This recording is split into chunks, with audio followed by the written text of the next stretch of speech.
लाल किले के प्राचीर से प्रधानमंत्री जी ने बौद्धिक यानी कि दिमागी नक्सलवाद की भूमिका बनाई।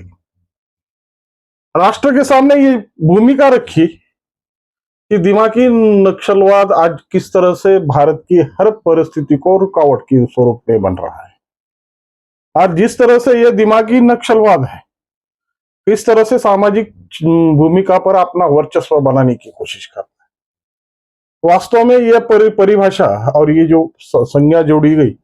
ये सामाजिक धरातल को जोड़ते हुए थी, क्योंकि आज की जो भूमिकाएं हैं और आज का जो जीवन व्यापन है, इसमें इस बौद्ध जो दिमागी नक्सलवाद की छवि हर जगह देखने मिलती है और इसका तुरंत रिएक्शन आना शुरू हो गया। कांग्रेस ने इसकी जिम्मेदारी उठाई और पहले गृह मंत्री, बोले तो माजी गृह मंत्री और अर्थ मंत्री पी चिदम्बरम ने ये पहली भूमिकाएं स्पष्ट की कि मैं भी हूं दिमागी नक्सलवादी। अब ये मिर्ची क्यों लगी, ये मिर्ची लगने के पीछे वजह क्या है और इसका असर सामाजिक परिस्थिति पर किस तरह से छाया गया है, इसकी भूमिका बनाने के लिए, इस भूमिका को स्पष्ट करने के लिए मैं आपके सामने उपस्थित हूं। नमस्ते, मैं राजेश दुबे, आप देख रहे हैं राष्ट्र संवाद। मित्रों, जैसे नक्सलवाद इस शब्द को सब उच्चारते हैं, लेकिन इस नक्सलवाद की जो भूमिका है, इसको कई लोगों के सामने अभी भी ये प्रश्न चिन्ह है। सामान्यतः ये शब्द कई दशकों पहले काफी प्रभाव में था और जिस तरह से ये नक्सलिस्ट ने जो भारत का नुकसान करने की कोशिश की, अब हमारे प्रजातंत्र को एक चुनौतियां देने की कोशिश की और अपना एक अलग से भूमिका बनाने के लिए यह हमेशा प्रेरित रहे। लेकिन असल में यह नक्सलवाद था क्या और इसकी भूमिका कहां से बनी? महाश्वेता देवी का उपन्यास है अग्निगर्भ। अगर इसके संदर्भ को जोड़ा जाए तो इसमें सब में प्रमुख पात्र में जो आते हैं तो बसाई टुडू और काली संतरा। जिस तरह से इस भारत में अंग्रेजों का क्रूर शासन था, उस समय बंगाल की भूमि और बिहार की भूमि जमींदारों और सरंजाम शाहों से ग्रसित थी। इनके अन्यायों के कारण जिस तरह से ये भूमिका बनाई गई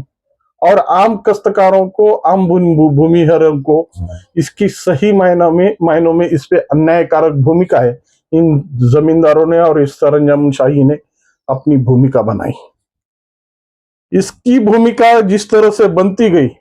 उस तरह से विरोध का स्वर भी उठता गया। और ये जो मैं पहले बता रहा था कि बसाई टुडू और काली संतरा, ये दो जो व्यक्तित्व है, इन्होंने इस बात में अपना पहली पहल की और आगे चलकर बंगाल, बिहार और जो है जो हम चिकन नेक या पूर्वांचल नाम से जिसको जानते हैं, उस क्षेत्र में इसका प्रभाव बढ़ा। क्योंकि जिस तरह की भूमिका इन जमींदारों के द्वारा की जा रही थी, जिस तरह से जनता को निचोड़ा जा रहा था और इनकी भूमिकाओं को कहीं तो भी रोकने के लिए इस नक्सलिस्ट भूमिका को बनाया गया। वैसे बंगाल में वामपंथियों का काफी डेरा था, बिहार भी अच्छी तरह से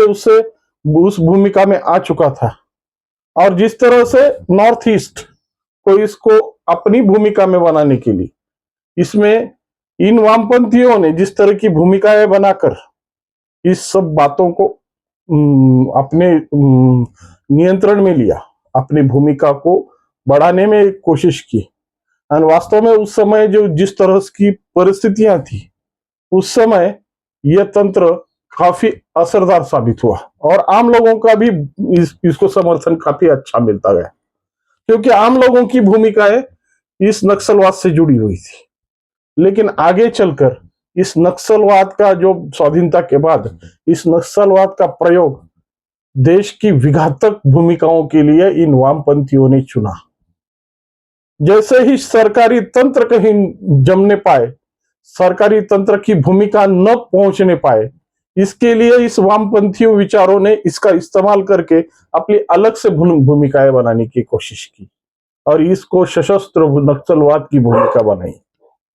वास्तव में जिस तरह से मोदी जी ने इस नक्सलवाद को नियंत्रित किया और सही भटके हुए नौजवानों को, क्योंकि ये भटके हुए थे, जिस तरह से वामपंथियों पे कई अन्य देशों की कृपा थी और आज जो भूमिका एफसीआरए के माध्यम से हो रही थी, इस एफसीआरए का काफी मात्रा में इसमें प्रयोग हुआ।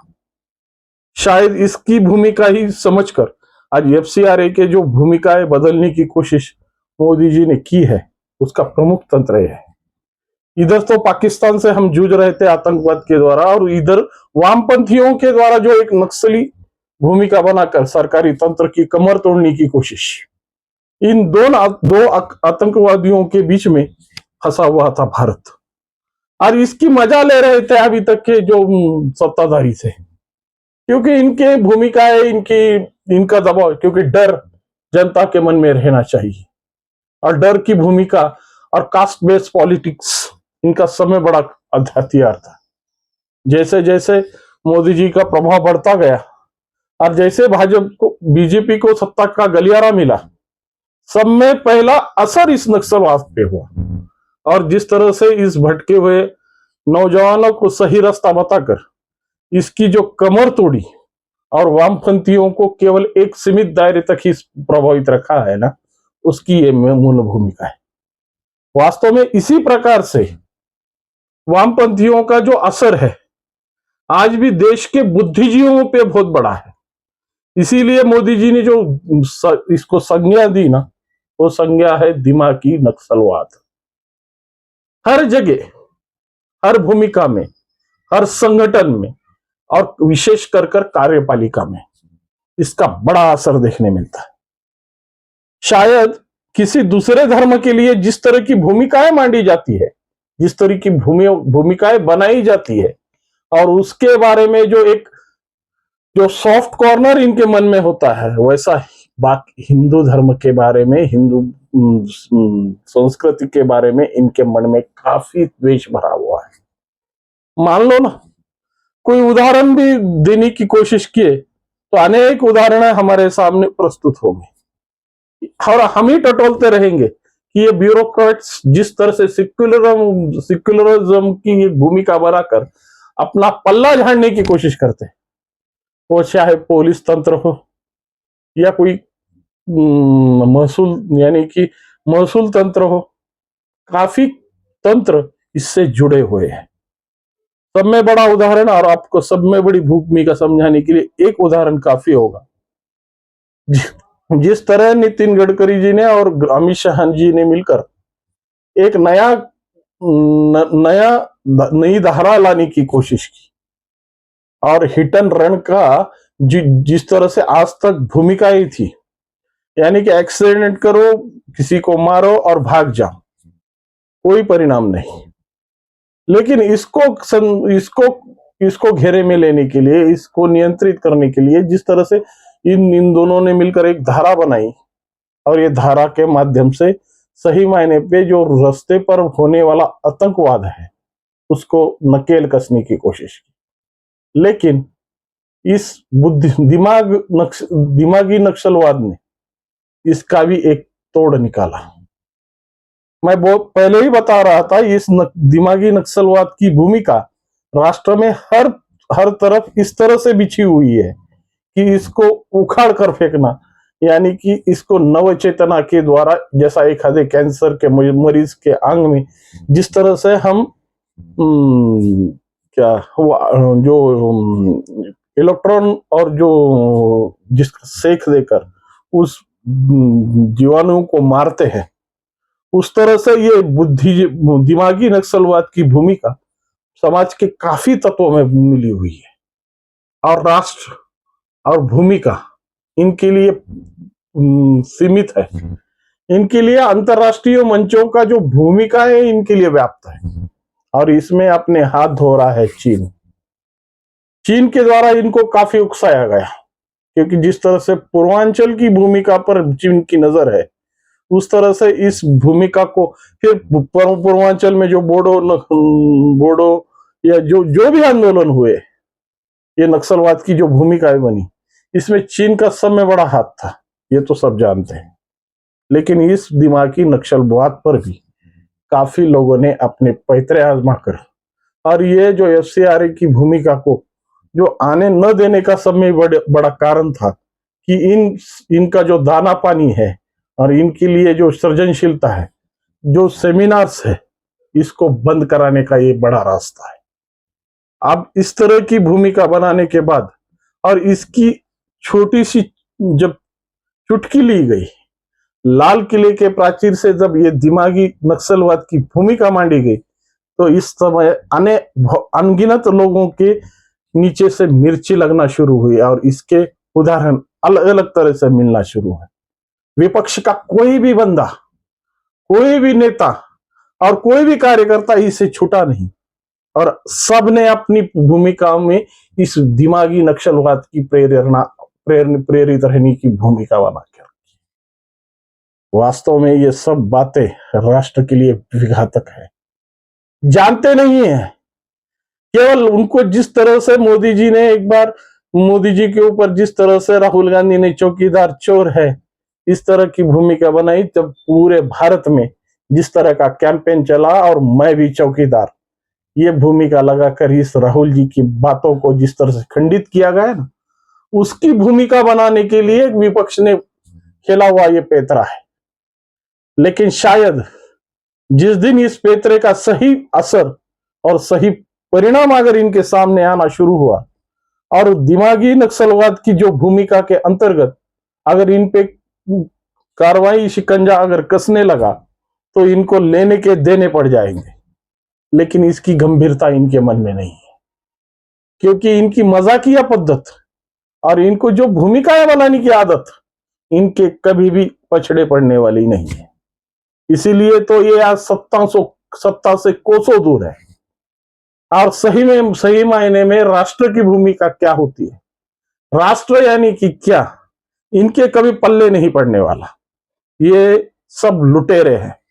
लूटने आए हैं और लूट खसोट कर अपनी सत्ता की कुर्सी गरमाने की कोशिश इनकी हमेशा रही। इस कारण मोदी जी ने ये जो भूमिका बनाई और जो सावधानियां देकर जो भूमिकाओं को एक नए अंदाज में पेश किया ना, उसी की ही असर आज भारत की नव चेतना का एक मूल स्वरूप होगा। और इस बारी का जो 15 अगस्त का जो लाल किले की प्राचीर से किया हुआ ये आह्वान, शायद हर जनमन के मन में अगर इसकी प्रेरणा घुसी, तो शायद परिवर्तन की एक नई भूमिका ये दिमागी नक्सलवाद को हटाने के लिए एक नया दौर निश्चित स्वरूप से प्राप्त होगा। लेकिन इस सभी की भूमिकाओं को जिस तरह से इन विपक्षियों ने अपना एक एजेंडा बनाने की कोशिश की, शायद इनके ऊपर कानूनी शिकंजा अगर कसा जाए, तो सही अर्थों में इनको दिमागी नक्सलवाद क्या है और इसका भूमिका किस तरह से व्याप्त है। इसलिए मोदी जी बार बार कहते हैं कि इन कांग्रेसियों पर जिस तरह से वामपंथ का एक साया जो पड़ा हुआ है ना, इस साये का ही असर इस तरह से देखने मिल रहा है। जो राष्ट्र के गृह मंत्री थे, अर्थ मंत्री थे, उस तरह के व्यक्तित्व ने ऐसी नादानियां कर दिमागी नक्सलवाद का जो प्रेरक बताने की कोशिश, शायद ये राजनीति के लिए कोई अच्छी बात नहीं है और देश और राष्ट्र के लिए ये कोई नया संकट तो नहीं हो सकता, लेकिन नई एक चुनौती देने की कोशिश अगर की होगी तो इसका परिणाम भी इनको अच्छी तरह भोगना पड़ेगा, ये निश्चित है। इस बारे में आपको क्या लगता है, इस बारे में आपकी क्या भूमिका है, निश्चित स्वरूप से कमेंट के माध्यम से समझाइए। और वीडियो अच्छा लगा होगा तो लाइक, शेयर और सब्सक्राइब करके मनोबल बढ़ाइए। नमस्ते।